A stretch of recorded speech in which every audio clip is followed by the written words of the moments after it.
Inside of these two boxes are two of the best coolers that you can get for your CPU.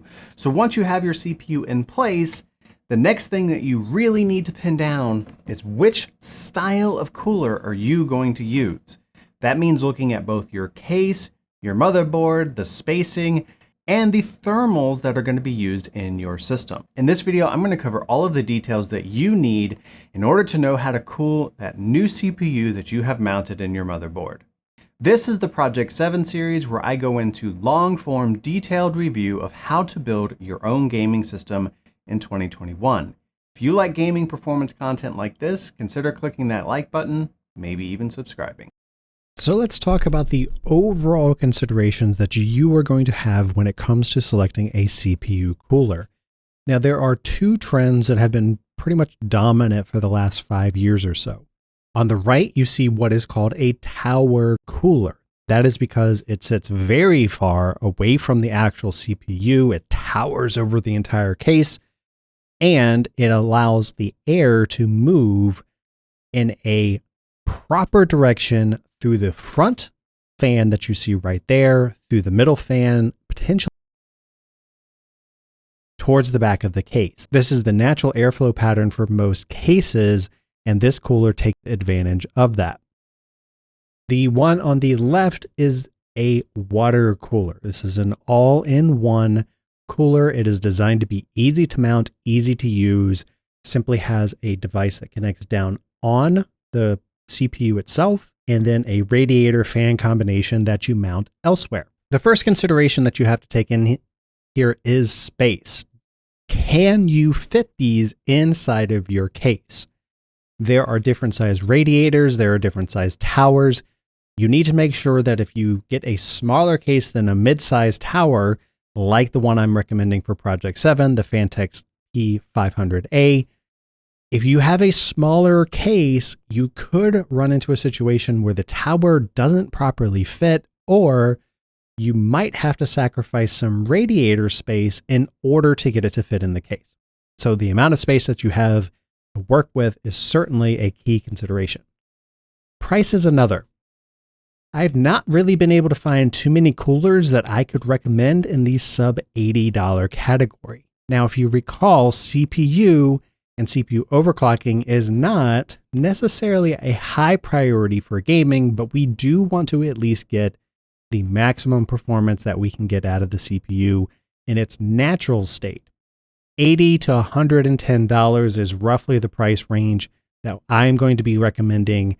The last item that you need to know is the target temperature of your CPU. Now, every CPU that is on the market today, especially those that are in the higher end enthusiast class, gaming class grades, they're going to target between 70 to 90 degrees Celsius for their boosting range. Once a CPU reaches about 70 C, its boost is going to slowly drop off. It's not going to boost as high after that point. So keeping a CPU below 70 is your ultimate goal. But in order to do that, most of the time you have to go with complex custom water cooling and some other things. And for gaming purposes, it's not worth it. So now let's dive into the two categories. There's a debate between air-cooled and liquid-cooled. Steve from Gamers Nexus, of course, has done videos on this as well. I can't disagree with his conclusion. Air will not be able to beat a good liquid cooler. If you have a good liquid cooler and a good air cooler, liquid will win. It will give you several degrees Celsius, lower temperature, and potentially better boost overall. Air, though, can have certain aesthetic benefits. It can have certain noise benefits. It can have a lot of case management kind of benefits, or a lot of these coolers can look really cool in the proper build versus having the loose tubing around that an AIO comes with. That is for you to decide. But if you are looking at an air cooler, here is what you need to know. Tower design dominates. Don't even consider the radial, the actual designs, the other designs that are out there. This is a proven technique. It works extremely well, and some of the best coolers that are out there for air all are going to use the same design. So just focus here on this particular one until a radical new design comes out that can replace this one.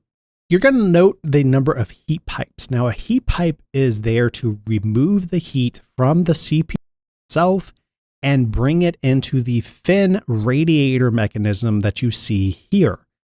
Those heat pipes are very important, making sure that you have good quality and a good quantity of them so that the heat is able to effectively move from the CPU itself to the radiator fins, and that allows the air to actually do its job.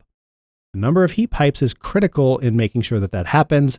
You want somewhere between 6 and 8, and you want them to be a good size, several millimeters thick, in order to get the proper amount of thermal transfer from your CPU to the radiator. You absolutely need 2 fans. I have seen tower designs that are only using 1 in the middle. That is not effective. In fact, the funny thing about this is in the 6th grade, I did a science experiment on this exact topic. Now, I used a wind tunnel in that case, but I showed that multiple fans stacked together actually moved a greater volume of air over having faster fans, having fans with more fins, and having larger fans. Multiple fans move air significantly better. You want at least 2, and a lot of these tower coolers give you the option for 3 fans, which can then be coupled with an exhaust-facing fan, gives you 4 fans moving air through this cooling solution. Lastly, you do want PWM controls. This gives you the ability to adjust how fast the fan itself can, and by doing that, you are able to dial in the exact amount of air that needs to move through your solution to give you the best performance. All right, let's move over to water cooled. Now for water cooling, you want between a 240 and a 480 millimeter radiator. That gives you at least 4 different options of radiator size.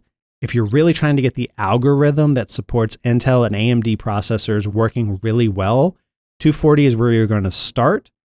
I would like you to go into the 280 range though, because that's a little bit more surface area. Those are a little bit more pricey, but you're going to get a little bit better performance overall.